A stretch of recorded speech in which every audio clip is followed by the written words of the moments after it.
है, आपका विशेष ज्ञान में स्वागत है। और आज की मेरी वीडियो जीएसटी के ऊपर है।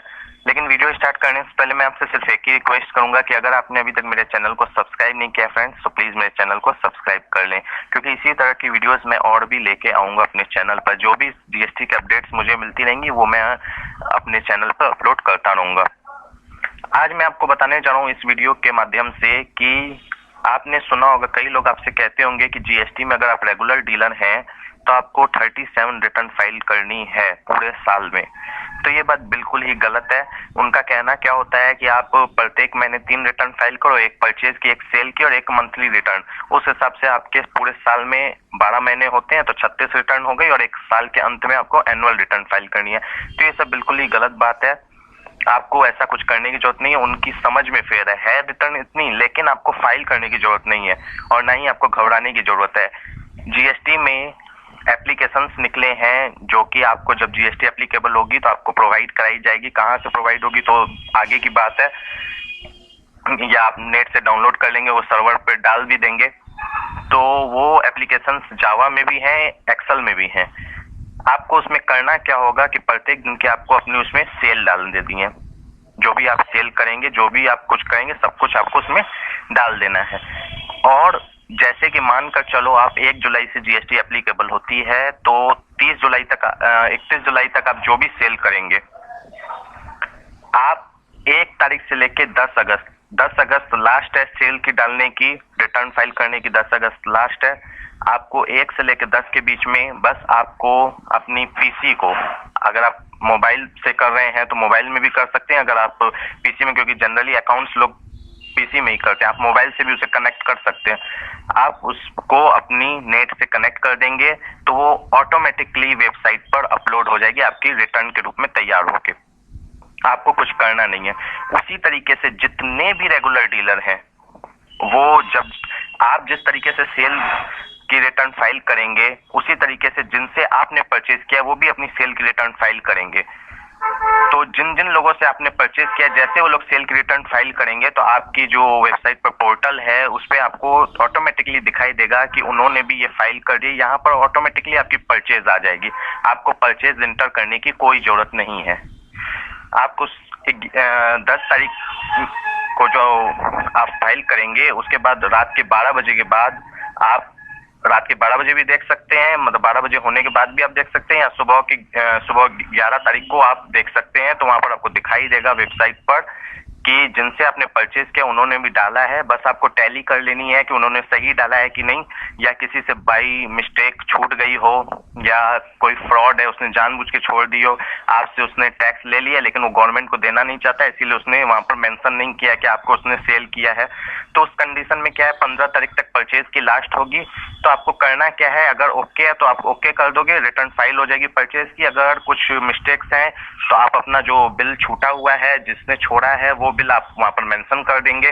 जैसे आप मेंशन करेंगे उसे एक मैसेज जाएगा ईमेल के थ्रू, और उसकी पोर्टल पे भी उसको दिखाई देगा कि इसने क्लेम किया है कि इसने आपसे परचेज किया है। अब गवर्नमेंट ऐसा नहीं है कि सिर्फ आप पे बाउंडेशन रहेगी, उस पे बाउंडेशन रहेगी। गवर्नमेंट उसकी भी इंक्वायरी करेगी, उसे भी जवाब देना पड़ेगा गवर्नमेंट को। लेकिन अब आप यहाँ सोचेंगे कि क्या आपको उस परचेज की क्रेडिट मिलेगी, तो जी हाँ, उस महीने आपको क्रेडिट दे दी जाएगी।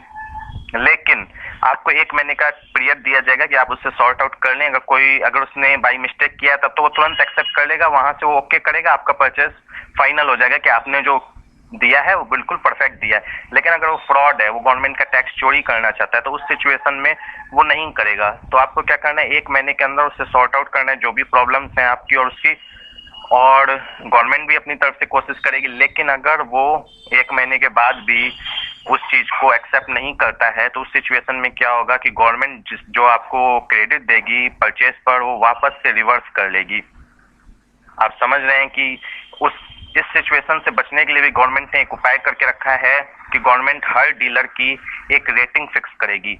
अगर वो बार बार डिफॉल्ट कर रहा है टैक्स पेड करने में, या जानबूझ के कर रहा है, तो गवर्नमेंट उसकी एक रेटिंग तय करेगी।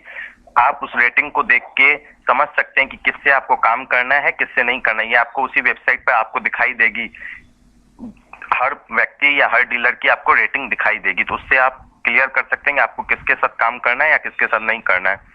ठीक है, क्योंकि अगर आप किसी डिफॉल्टर से काम करते हैं तो उस सिचुएशन में क्या है कि टैक्स की सारी लाइबिलिटी आपके सर पड़ेगी। आपने एक बार इनपुट दे दी, उसे जिस डीलर से आपने परचेज किया उसने गवर्नमेंट को नहीं चुकाई, आपको यहाँ क्रेडिट नहीं मिलेगी, तो टैक्स की लाइबिलिटी पूरी आपके ऊपर पड़ जाएगी। तो इसीलिए रेटिंग देखकर ही काम करेंगे आप किसी से। अब चलिए हम आगे और बात करते हैं कि जैसे कि मानकर चलो आपके पास गवर्नमेंट के पैसे निकल रहे हैं टैक्स के, तो सिचुएशन में क्या है कि 20 तारीख तक आपको वो गवर्नमेंट के अकाउंट में जमा कर देना। अगर 10,000 तक है तो आप कैश भी जाके डिपॉजिट कर सकते हैं बैंक में, अदरवाइज आप नेट बैंकिंग, डेबिट कार्ड या चेक वगैरह से बैंक उनके अकाउंट्स में डाल सकते हैं, गवर्नमेंट के अकाउंट में। ठीक, अब हम बात करते हैं, अभी तक हमने बात की रेगुलर डीलर की। रेगुलर डीलर क्या होता है ये मैं आपको अभी एक क्लियर कर देता हूँ। जिनकी सेल 50 लाख से 20 लाख से लेकर 50 लाख तक में है, आप जीरो मान के चलो, जीरो से लेकर 50 लाख तक में वो कंपोजिट स्कीम में आते हैं। अगर उन्होंने उसमें रजिस्टर कराया है, अगर आप 50 लाख से नीचे भी सेल कर रहे हैं और आपने रेगुलर डीलर में रजिस्टर कराया है तो आप रेगुलर ही डीलर कहलाएंगे। ठीक, अब उनमें क्या होता है, कंपोजिट डीलर और रेगुलर डीलर में क्या अंतर होता है? रेगुलर डीलर को जो इसकी इनपुट होती है उसकी क्रेडिट मिलती है जब वो सेल करता है और वो टैक्स इनवॉइस जनरेट कर सकता है, लेकिन कंपोजिट डीलर जो होता है उसे क्रेडिट नहीं मिलती है। पहली बात आप ये जान लें।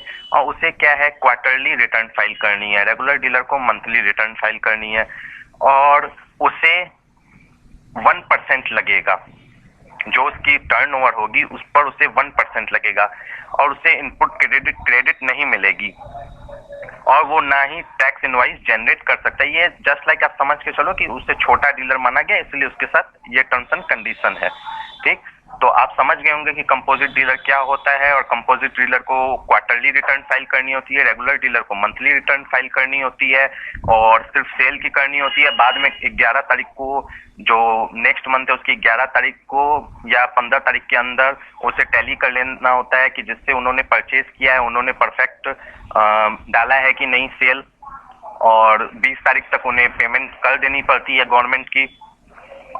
इसके अलावा मैंने ये भी बता दिया कि आपको वहां पर रेटिंग पता चलेगी कि किससे आपको काम करना है कि नहीं करना है।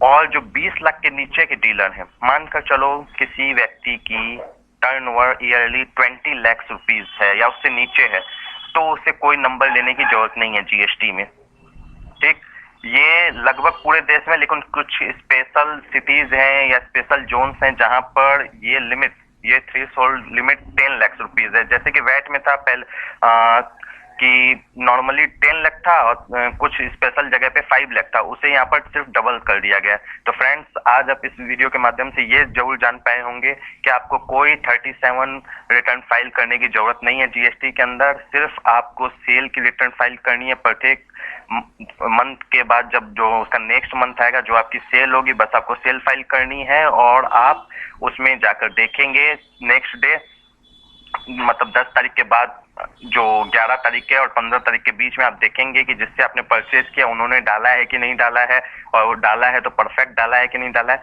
और यहाँ पर इनपुट क्रेडिट, आउटपुट क्रेडिट सब ऑटोमेटिकली कैलकुलेट होगी, आपको कुछ कैलकुलेट करने की जरूरत नहीं है। तो फ्रेंड्स, आई होप कि आपको ये वीडियो समझ में आया होगा और आपके लिए हेल्पफुल भी हो आगे। तो अगर पसंद आया तो प्लीज लाइक करें, मेरे चैनल को सब्सक्राइब जरूर करें और इसे अपने उन फ्रेंड्स के साथ शेयर करें जिनको इस तरह की कंफ्यूजन है। तो थैंक यू फ्रेंड्स, आज के लिए इतना ही। अब मैं नेक्स्ट वीडियो जीएसटी के ऊपर और भी ले आऊंगा बहुत जल्द।